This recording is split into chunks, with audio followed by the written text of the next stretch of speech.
Outside the state, the president's caustic remarks about protesters and the mayor of Minneapolis quickly underscored the political dimensions of the unrest, and the likelihood that it would become the next cultural wedge issue, another point of contention in the urban-rural divide that stands to define the November election. For some Republicans, it was an opportunity to light into Democratic-led cities and appeal to their own law and order supporters. To many Democrats, it was the latest evidence of the structural racism that infects the system and must be confronted with aggressive political action, beginning with the ouster of a president whose rhetoric has frequently inflamed tensions. Mike Erlandson, a former chairman of the Minnesota Democratic Farmer-Labor Party, said he watched with his 15-year-old daughter in Minnesota this week as a man spray-painted on a wall, "FK the white people from the suburbs." I do think that particularly if this continues, the congressional districts like Dean Phillips' district or Angie Craig's district that right now I would say are relatively safe for the Democratic incumbent, could be very much in play, he said. Both of those districts will be decided in large part by suburban women voters, and it would be hard for me to imagine those people aren't watching this scared, like everybody else, for their family and for their children. The president, who has repeatedly insisted he'll win Minnesota in 2020, quickly seized on the chaos to revisit his criticisms of big city Democratic leadership. I can't stand back and watch this happen to a great American city, Minneapolis. A total lack of leadership. Either the very weak radical left mayor, Jacob Frey, get his act together and bring the city under control, or I will send in the National Guard and get the job done right, Trump tweeted Friday. Trump's reference to a radical left mayor was particularly resonant in Minnesota, whose political fault lines are felt deepest between the liberal Twin Cities and a sea of red in much of the surrounding farmland and on the Iron Range. In 2016, Trump won 78 of the state's 87 counties. Hillary Clinton's narrow, 45,000-vote victory was powered by the population-rich Minneapolis St.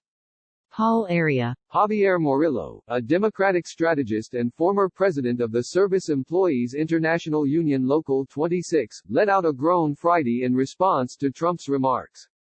It's lawless cities versus the real America, that's the story they want to tell anyway, he said.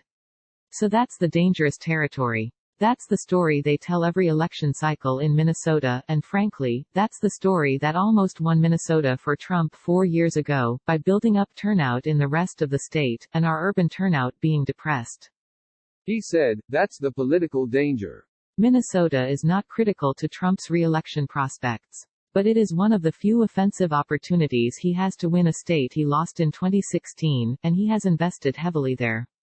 Though a Star Tribune, NPR News, KARA 11 poll last weekend showed Trump lagging behind Biden by 5 percentage points, he had improved his standing significantly from October, when he was down 12 percentage points, and he is beating Biden in Minnesota's rural areas and with men. Even a marginal shift in the electorate in Minnesota could prove significant, not only in the presidential race, but in several House contests there. There are Phillips and Craig, two first-term Democratic representatives from suburban districts.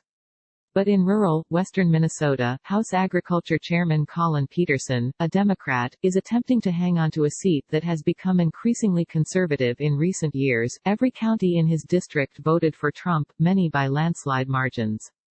This week, Republicans in Minnesota pounced on Tim Walz, the Democratic governor, and Frey, the Minneapolis mayor. Days of protests saw boarded-up storefronts and the closure of public transportation systems in the area. On Thursday, protesters set fire to the 3rd Precinct Minneapolis police station.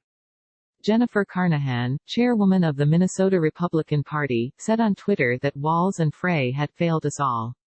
I think the Democrats are going to pay dearly for this, said Ted Lovedahl, chairman of the Republican Party in Minnesota's 8th congressional district. While Trump claimed his tweets had been misinterpreted, Biden said Friday that he was furious with Trump. Democrats moved to balance calls for order while aligning themselves with people of color, a significant part of the Democratic Party's base. The video of an officer kneeling on Floyd's neck had painful historic and political resonance, conjuring past episodes of police violence against African Americans as well as the culture wars of a previous election cycle surrounding Colin Kaepernick's taking a past knee during the national anthem. "This is serious," a local pastor said at a rally Friday, addressing people who he said were upset about Kaepernick but not by the knee on that man's neck. Democrats had expected Floyd's death and concerns about racism and police use of force to dominate the Minnesota Democratic Farmer Labor Party's state convention over the weekend, a virtual event that Biden was scheduled to keynote. But by Friday, with the weight of Floyd's death and unrest in Minnesota growing heavier, the state party announced that it was postponing the speaking and training portion of the convention. Ken Martin, the party chairman, said in a prepared statement that it was the only appropriate course of action given the grief and anger gripping much of our state and nation. Instead of convening, he said, the party will support the efforts of Black-led organizations and community organizations on the ground that are doing the work of addressing racial injustice.